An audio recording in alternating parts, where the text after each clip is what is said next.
Hi everyone, my name is Sela Bogonko and welcome to Zinduka. Zinduka is an apolitical platform, which means that we are not allied to any particular political party, but we are allied to the young people in this country. We aim to inspire, to challenge, to motivate, and to encourage you to be an active participant in nation building. In particular, we aim to give you the information that you need to play your role in holding government accountable, because during the campaign process, one of the things that was championed and constantly harped on is the promises that were made to the young people. And on today's show, we have two of the crafters of the Youth Charter, and they'll be sharing with us some of the things that are listed in that document as the government's or the president's promises to the young people. If you do not know them, either because you did not participate in the election process or you are voting for a different party, today is your opportunity to be able to do so. Join me today as we interact on this document, and not just about the Youth Charter, but just basically what are the promises that this administration made to the young people, and are they fulfilling them, or are they on the right track towards fulfilling them? Karibuni sana. We'll start off with introductions. Maybe we could start with Maina, Karobia. Yes, thank you, Sela, for inviting me here. I appreciate that you are having a very fantastic project that is aimed at giving young people a voice and a platform to share their opinions and also get to understand the path that the country is taking. I come from UDA, that is United Democratic Alliance. It's the ruling party, it is the majority party in parliament. And we are looking forward to fulfilling the promises that we give Kenyans during the campaign period, and they ratified by voting us on August 9th. We have very many challenges. Before we come to the challenges, you look like you're ready to go. Don't worry. Yes, not that. Who are you? Like, you know, what are you currently doing? Yes. Tell us a bit about yourself, then we'll come to the issues. My background is on international relations and also education management. That is my professional background. I'm passionate about governance and also youth. I currently serve as the chair of a Forum for Progressive Future. It's an NGO that is interested with the advocacy for good governance, youth inclusion in decision-making processes, conservation of the environment, and also access to quality education. So that is why I do. That is what I'm doing in the community, in the grassroots, and also in our cities. So we operate across the country in all the 47 counties, and we have leadership up to the county level. Excellent. Yes. Next, Walla. Hi everyone. Hi. Thank you for having me today. My name is Asiko Walla. I'm from the Kenya Kwanza Alliance. Yep. I represent ANC. I was the county coordinator for Kajiado in the past campaigns. Yeah. And for a living, I'm a project manager and interior designer.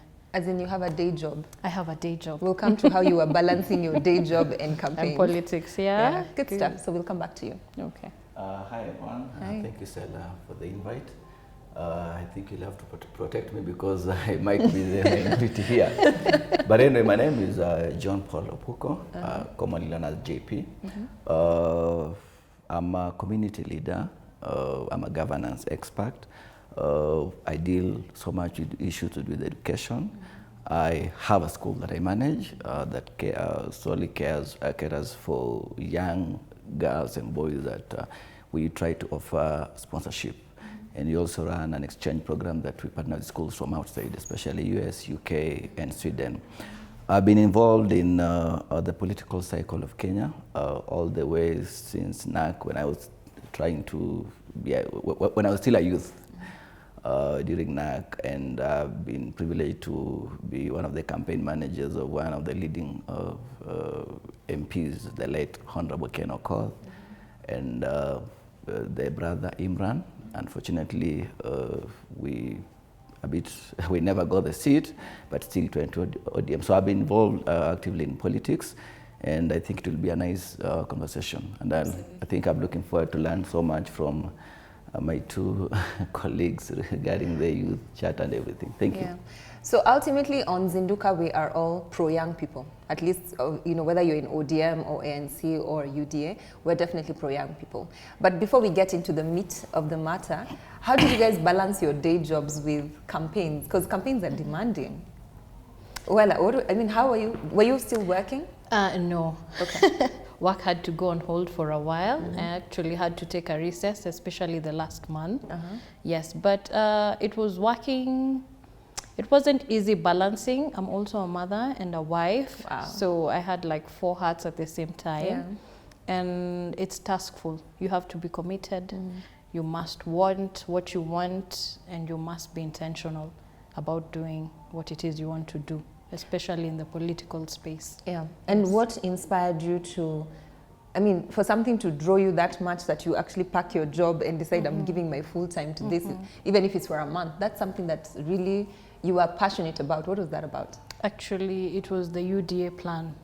Yes, the UDA candidate. You mean the Kenya Kwanza or the UDA candidate? No, the UDA candidate. But you were in because, ANC. Yes, our candidate merged with the UDA at some point, and that's when I decided to go full throttle. Good stuff. Yes, yes. We'll come back to that because that's quite inspirational. Maina, did you have a day job as well, or did you have something you were doing or running your organization, or how did you balance what you were doing with campaigns? Sarah, to be realistic, is that me, I've not had a job the last 5 years. So by choice or? By choice, by a system that were in place the last 5 years. I made so many applications back in 2017 and 2018 until I said I won't be sending applications to jobs. And I said I am going to bite the nail, go on the political trenches and change the country the way I would want it. Because I believed that I'm one person who is suffering, trying to look for a job after I have finished campus. I've also gone to do postgraduate degree, that is master's, and still I can't get unemployment. So I said I will not seek for employment. I will still stay in Nairobi, so I will not go to Gishagi.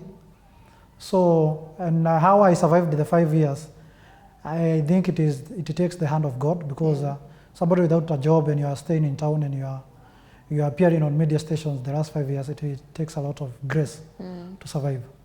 But let me say that I didn't have a lot of challenges in terms of balancing living, seeking, improving my skills as a professional, and also running the NGO, because we have 24 hours in every day. Yeah. So 24 hours, I can subdivide them. You can get a lot done in 24 hours. Exactly, Absolutely. exactly. For me, I actually sleep only 4 hours or 3.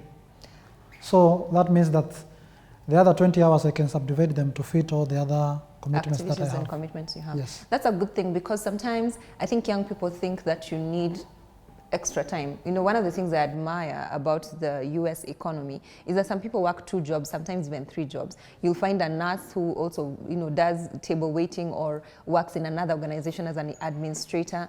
And there's that balancing. They actually end up earning a lot more money than the way we've been raised in this country, where you just know 8 to 5. You just have your day job and that's it. So it's a good thing to be accountable, because you're actually being accountable for your time. All of us have equal time, but the differentiator is how you manage it, because it's one of the most important resources that we have as individuals, and we are all given equal time. So it's how you manage it that actually makes a difference. So I agree with you. JP? I think personally I would say challenges are always there, but I think the way I agree with you, it's how you manage your time, because like enough, I've been an employer for quite a while. But again, you being an employer, you are the kind of hands-on kind of person that you have to be there and check what is going on. But I also agree with my 2 colleagues that you have to be able to balance, because at times you are needed maybe to go for campaigns till late in the evening. Maybe you have a family that you have to attend to. You have your own space, like, there's that time you just need your inner space that you just want a place to reflect and maybe do your own stuff. So I think it's how you manage your time. It is challenging, but I think I agree with you that how you manage the 24 hours, how you manage the 5-6 hours of the campaign that you are supposed to attend to is what really matters. That's true. Yes, yes.